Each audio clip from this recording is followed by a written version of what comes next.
an incident from the Prophet ﷺ's life in which he said on one occasion when he saw an individual lying on the ground by the name of Ya'ish ibn Tikhafa. He saw him lying on the ground on his stomach, so he came and he nudged him with his foot.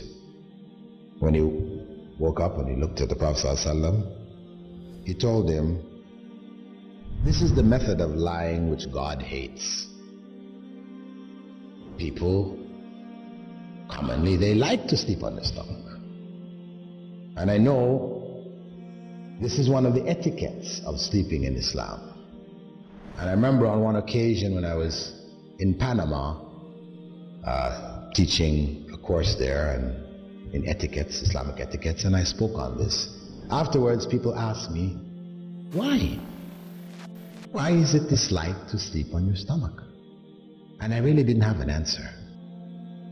Anyway, I just told them, hey, Prophet Muhammad ﷺ said, God hates it, dislikes it, better you don't do it.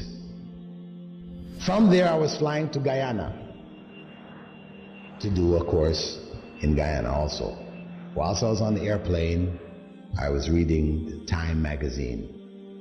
And this Time magazine issue was dedicated to the latest developments in spinal surgery.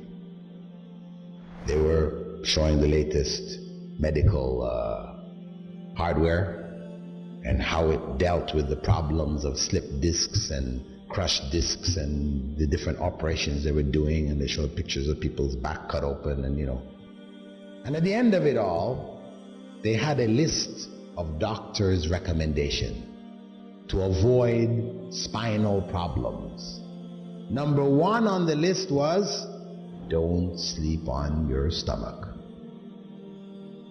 That was number one. And they went on to explain. They gave a whole explanation about it. Yes, the spine, heavy, bony structure, heaviest one in your whole body. When you sleep on your stomach, everything in front of it is soft tissue, soft organs. Your intestines, your stomach, your lungs, all of this is soft. So what happens is that the spine sags downwards. And this is what contributes to the exaggerated, what they call lumbar curvature of the spine. The old people, they're walking around, their backs are like this. Is from this. Yeah, they pointed it out. Furthermore, I said, mashallah, that was something. Then that was like 1981 when I came across that. And alhamdulillah, from then on I used to mention it in lectures and so on. So people can see, this is benefit there, something that you can't imagine. 1,400 years ago, Muslims, when the Prophet ﷺ said, don't do it because it's hated by Allah, they stopped doing it.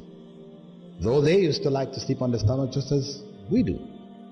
And over these 1,400 years, they benefited.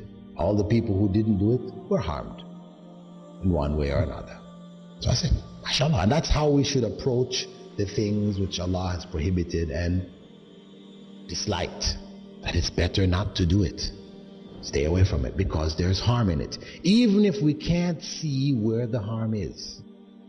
Anyway, in 1989, I read an article which appeared in the British newspapers that scientists, medical scientists, studying a particular illness which seemed to be affecting small children, 1-year-old, 2-year-old, 3-year-old kids, put to sleep in their cribs, they die in their sleep.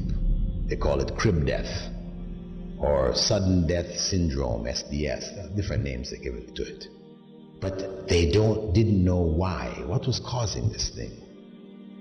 So medical researchers did some statistical studies. They sent out researchers to people whose children had died, and they gathered up information about what the circumstances of the home was, what type of beds they put them in, what was the temperature of the rooms, all kinds of information. Anything they could think of that was related to the circumstance in which the child went to sleep that might possibly have a common factor, which would then be the danger factor.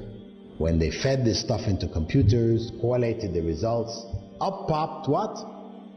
Children being put to sleep on their stomachs. So they made a major announcement across England, front page news. Doctors warn parents, do not put your children to sleep on their stomachs.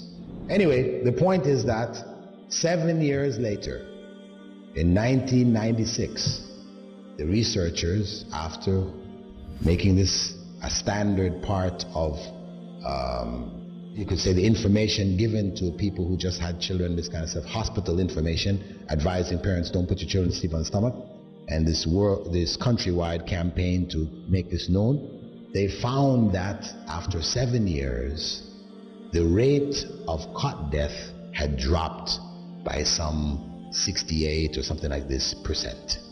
It had dropped drastically. So, alhamdulillah. Alhamdulillah, here is further evidence that Prophet Muhammad ﷺ, 1,400 years ago, when nobody had any idea of what harm there was, obviously, this was, how did the Prophet ﷺ know that God hated this? Do you think he just looked at the person and said, I think God hates this? Let me tell him God hates this. No. Obviously, angel Gabriel came and told him, when he saw the man lying there, he told him that God, Allah, hates lying on the stomach. So he passed on that revelation that came to him. And that's how we have to treat the instructions from Prophet Muhammad ﷺ. There is benefit in following them.